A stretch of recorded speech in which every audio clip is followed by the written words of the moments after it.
boys. We're almost set to go for the final moto of the afternoon from Southwick, Massachusetts. Shane King on the KTM once again gets the hole shot. He'll pick off the buddies. He looks back. And Robbie Raynard, bad luck in the first turn, along with Jay Palmer, number 452.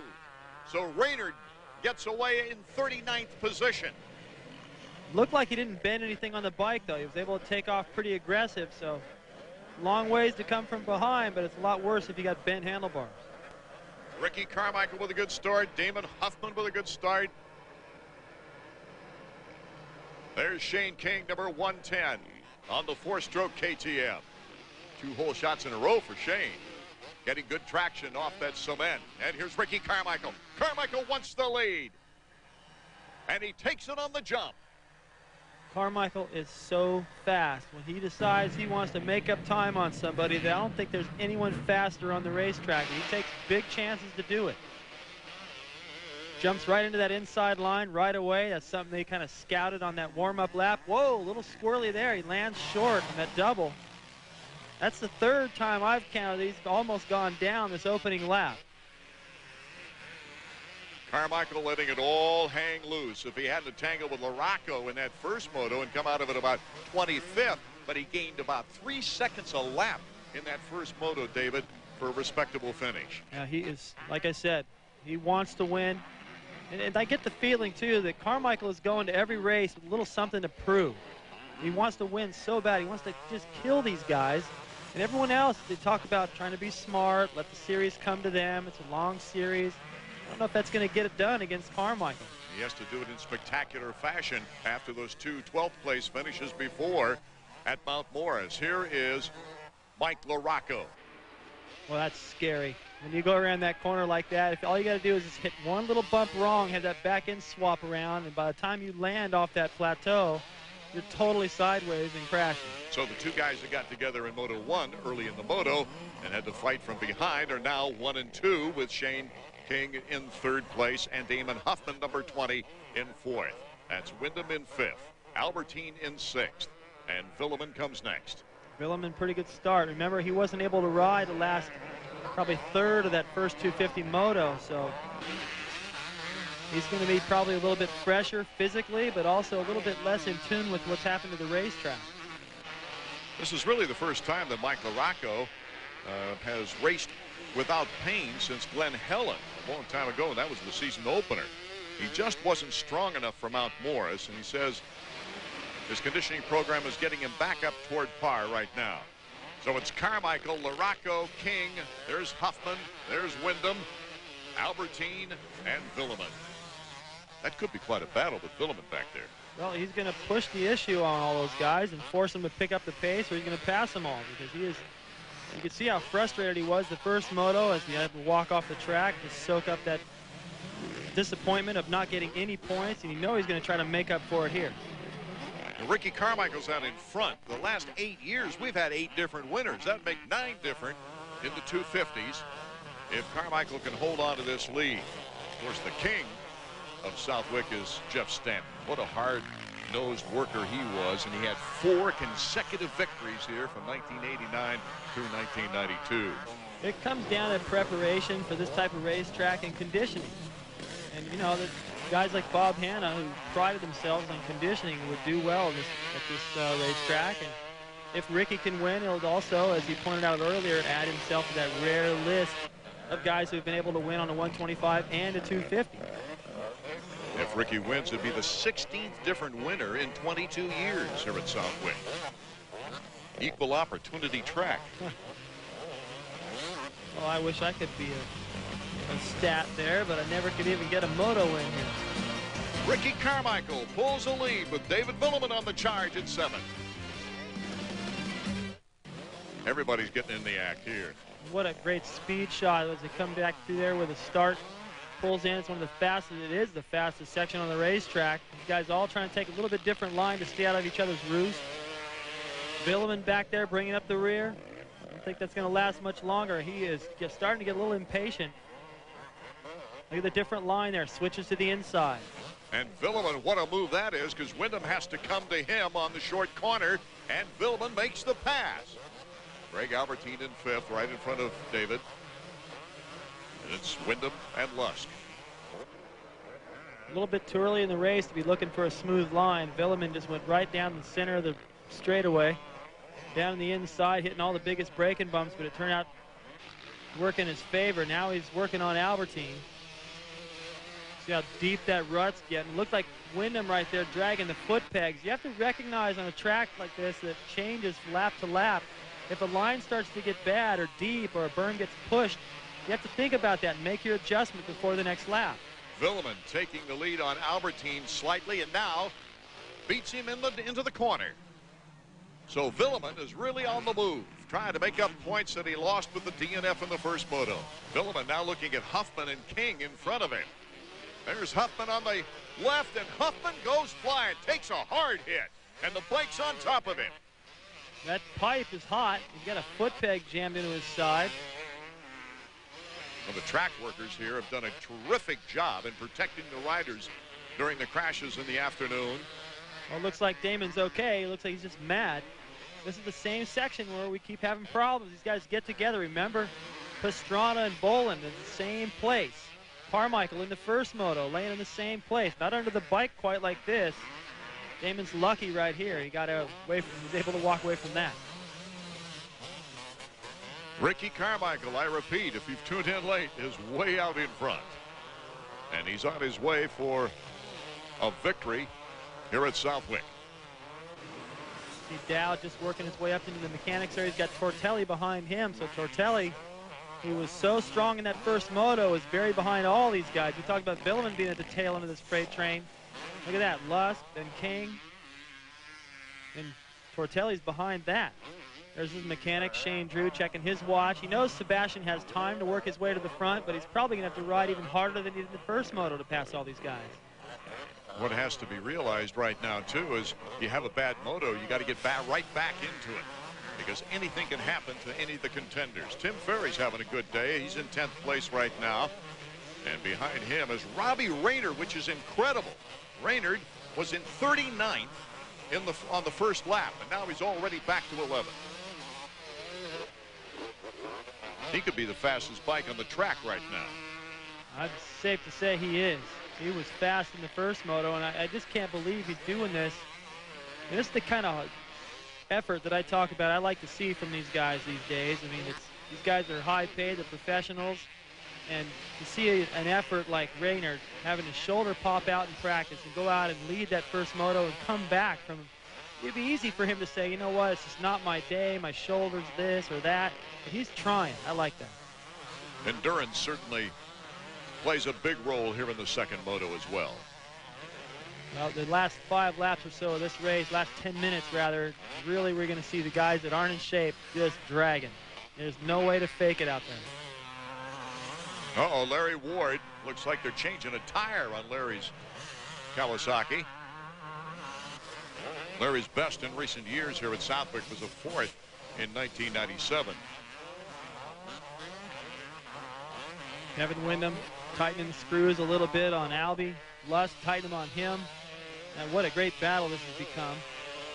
Tortelli's got quite a mission to get by 2 teammates. It wouldn't matter who these guys are. It's just look at the riders he's got to work his way through. And Raynard into the picture once again. That's amazing as he tries to pull up with his Suzuki teammate, Greg Albertine. You know what I think happens here, and what looks like is happening right now, is that these guys are pacing themselves slightly. They know how rough the track is. It's the second moto. The sun is back out a little bit. It's humid.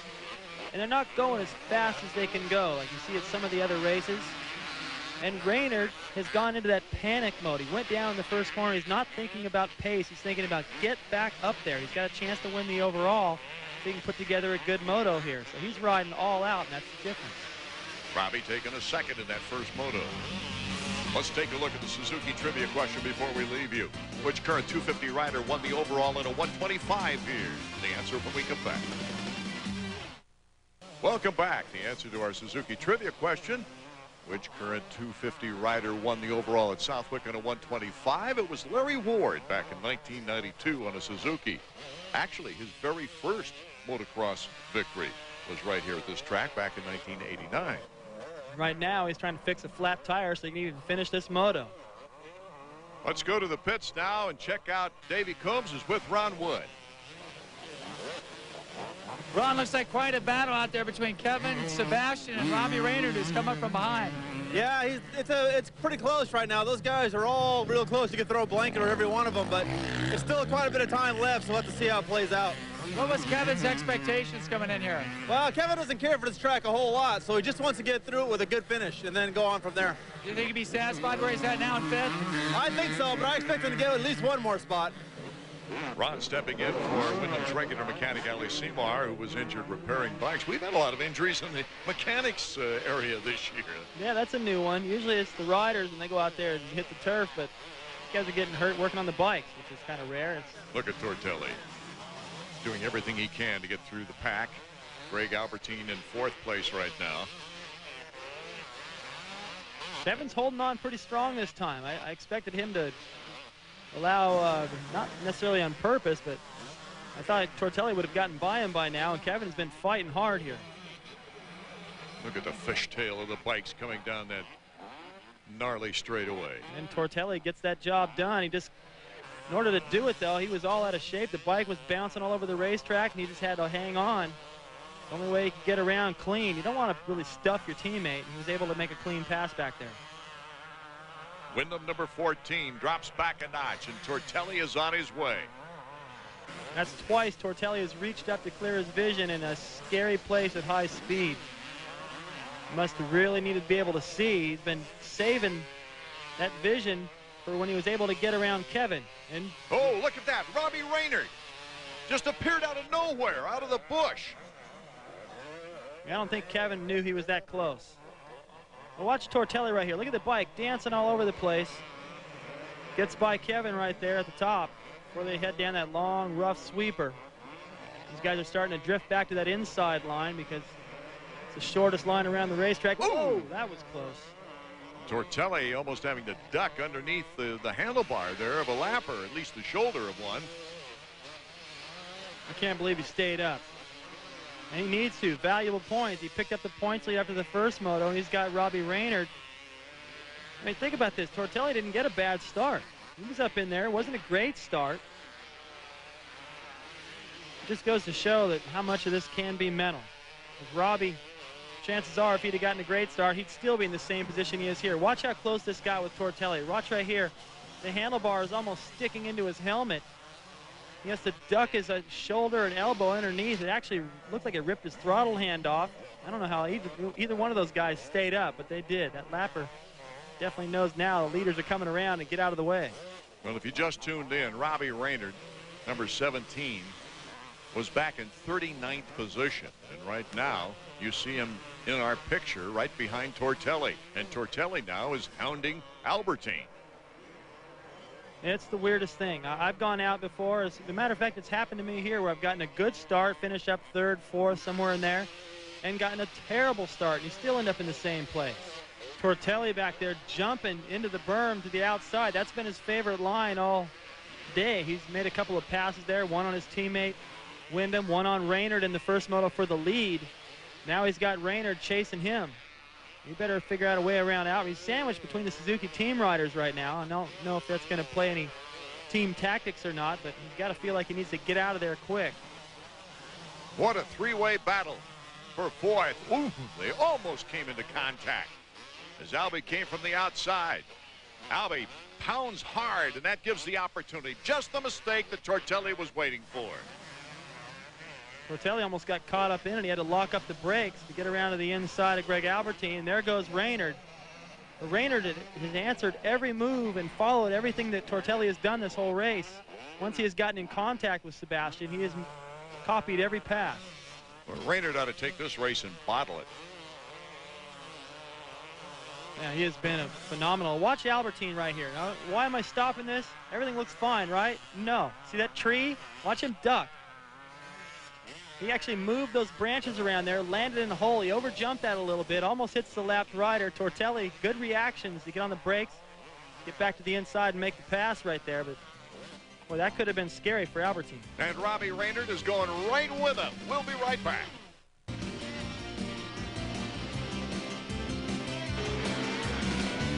The Chevy Trucks AMA Motocross Series is brought to you by Chevrolet Trucks, the most dependable, longest-lasting trucks on the road.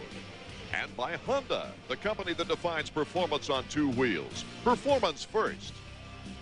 And by Suzuki, makers of innovative motorcycles and ATVs.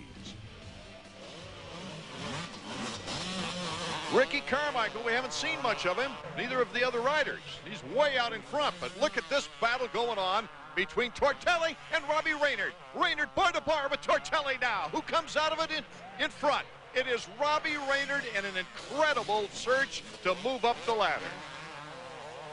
I don't believe what I'm seeing. I mean, we're looking at Tortelli, an awesome sand rider, guy in great shape, on great machinery, dominated the first moto, getting passed by a guy who crashed in the first corner. Now, I'm not saying that Tortelli is riding bad here. I'm saying that Raynard is riding exceptional. And here's the guy that we haven't seen much of on the final lap. He's been near perfect. Ricky Carmichael is looking for his second overall victory on the season. And after a 12-12 at Mount Morris, what a big boost in points this is for Ricky Carmichael. Well, right now it definitely is. The first moto wasn't such a great boost. That 5th place didn't help. What did help was the fact that Villeman didn't finish. You know, and he lost valuable points to Tortelli, who won the first moto, but he's picking those back up right here. He's gaining some on Kevin Windham, so this is going to be a fight. Back and forth it goes. If all 4 of these guys stay healthy, we're going down the last moto of the year. There's Mike LaRocco, currently in 2nd place. He's had a lonely ride there in 2nd behind Ricky Carmichael, which is fine with him. He's had a good moto. And look how hard he's pushing. He's still riding as hard as he can. You can see in his body he's aggressive. He's not that far behind Carmichael, but you can bet he's been riding as hard as he can. He had a good start, and he still hasn't been able to make a dent in Ricky's lead. One thing it's nice to see in LaRocco, he's getting his strength back after his injuries. Again, jumping over those holes. Trying to keep that back in from swapping side to side down that hill is not easy.